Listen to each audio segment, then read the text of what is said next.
can science and engineering build a real dragon? I know, it sounds completely out there, like something purely from a fantasy novel. But what if we actually took this legendary, mythical creature and treated it as a genuine engineering challenge? What if we used real-world biology, chemistry, and robotics to literally build the ultimate beast? Well, let's dive into it. Welcome to today's Explainer. I am so thrilled you're here with us because, honestly, this isn't just fun theory. We are looking at the ultimate blueprint for constructing a mythical beast completely from the ground up. By pulling real data from modern genetics, animal physiology, and even DIY robotics, we are going to see exactly what it takes to make the monster manual a reality. So, here's our game plan for today. First, we'll be sizing up the megafauna. Second, we'll tackle the mechanics of flight. Third, we're going to engineer that legendary fire breath. And finally, we'll shift gears and build a DIY dragon right on the workbench. All right, let's jump straight into Section 1, sizing up the megafauna and the biology of massive monsters. Before our dragon can fly or breathe fire, we gotta figure out the actual chassis of this beast. Scientifically speaking, a dragon would be classified as megafauna. Now, for terrestrial carnivores, that definition usually requires a body mass of over 100 kilograms. And here's the thing you have to remember. You don't actually need a dragon the size of a skyscraper for it to be terrifying. Even a human-sized or, say, an elephant-sized dragon would be an apex predator absolutely dominating its ecosystem, kind of like polar bears do today. But getting that huge comes with a major real-world physics problem. It's called the square cube law. Basically, if you double a creature's size, its mass increases 8 times, but its bone cross-section strength, that only increases 4 times. So a massive dragon would literally crush itself under its own weight. To fix this, we have to borrow from bird biology. Evolving hollow air-filled bones is absolutely essential here. It reduces the overall mass while keeping that massive frame totally intact. Now, to actually grow this massive chassis, a genetic engineer would need to pull a few very specific biological levers. First off, you need to crank up the pituitary gland's growth hormones to force that giant size, while totally adjusting the metabolism to handle a hyper-carnivorous, high-meat diet. But what about that iconic long reptilian shape? For that, we manipulate Hox genes. You can think of these as genetic building blocks or cassettes. By keeping specific Hox genes active for longer periods, you can physically elongate the dragon's spine exactly like a snake's.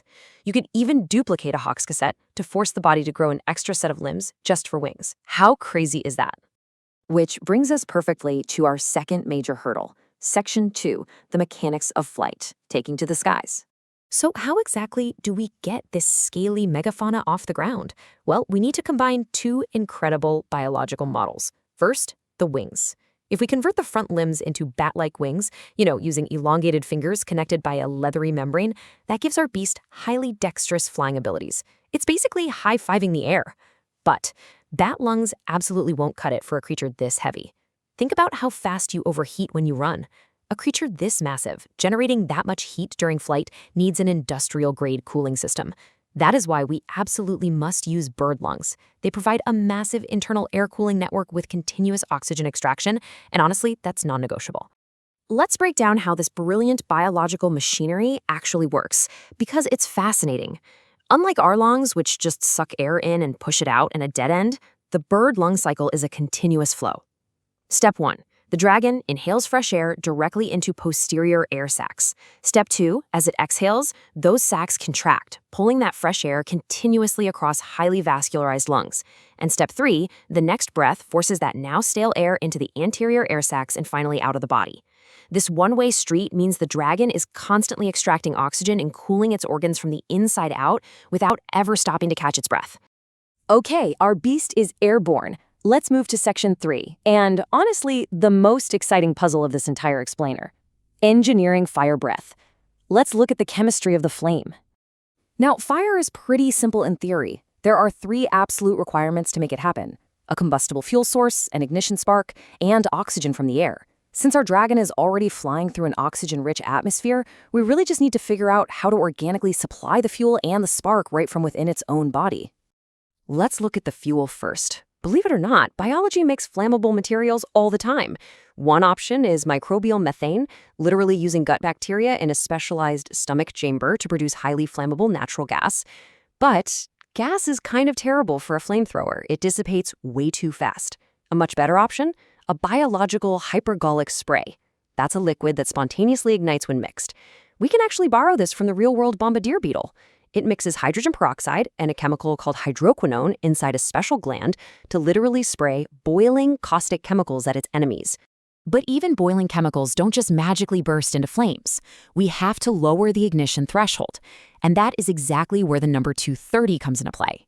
230 degrees Celsius is the surprisingly low auto-ignition temperature of a chemical called isoprene.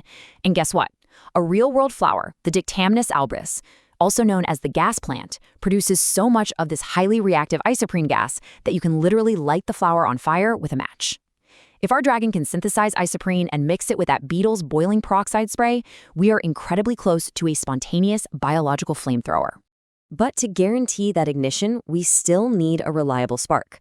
And this is where things get really weird, but so cool. The solution? Beaver teeth. I know, no way, right? But look at this quote. That orange staining you see on beaver teeth, that's actually iron. Because the softer white part on the back of the tooth erodes away much faster, it leaves the harder iron on the front sticking out like a permanently self-sharpening chisel. So here is the game changer. We can actually engineer an organic flint and steel system right inside the dragon's mouth. By heavily expressing ferritin proteins, our dragon can pump iron directly into its front tooth cells, creating teeth literally capped with iron sulfide, or pyrite. On the opposing teeth, the dragon grows concentrated silica, which is essentially flint. When it wants to breathe fire, it just gnashes its teeth together, grinding the pyrite against the silica and throwing pyrotechnic sparks directly into that jet of hypergolic, isoprene-laced fuel. Boom. You've got real, 100% biological fire breath. All right, we've designed the biology. Now let's completely shift gears for Section 4, Building a DIY Dragon. We're leaving the theoretical lab and heading straight into the garage to see how a master maker builds a real, physical, animatronic beast. Notice how perfectly we can map mythical anatomy directly to everyday DIY electronic parts. Instead of a biological brain, we're using an Arduino Uno. For its senses, we pop in an HCSR501 motion detector. The muscles driving the jaw and those massive wings, those are SG15010 servo motors. For the flesh, we use a flexible liquid latex, and for the bones, specifically the complex wing joints, we are actually repurposing the folding arms of an old umbrella. It's genius. Building this requires a pretty practical assembly line. First, you sculpt the base body using polystyrene balls and polymer clay to get all those incredibly fine scale details exactly right. Next, you divide up your sculpture with acetate to pour a 2-piece plaster mold. Once that's set, you cast the flexible skin by painting multiple layers of liquid latex right inside the plaster. And finally, you carefully embed those metal umbrella arms into cloth and latex bags to create fully functional mechanical wing joints. The final piece of the puzzle is bringing the whole thing to life with a simple C++ script. It's basically a conversation with the hardware.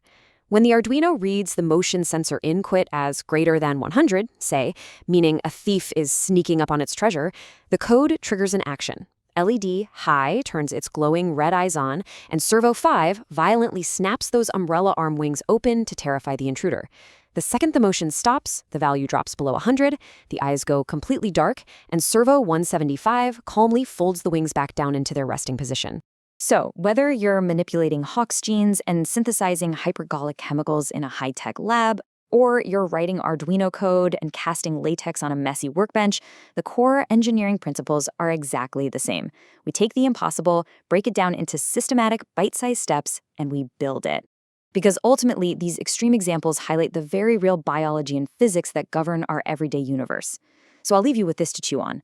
Will the dragons of tomorrow be grown in a petri dish or built on a workbench? Thanks so much for exploring this with me today. Keep learning, and I'll catch you next time.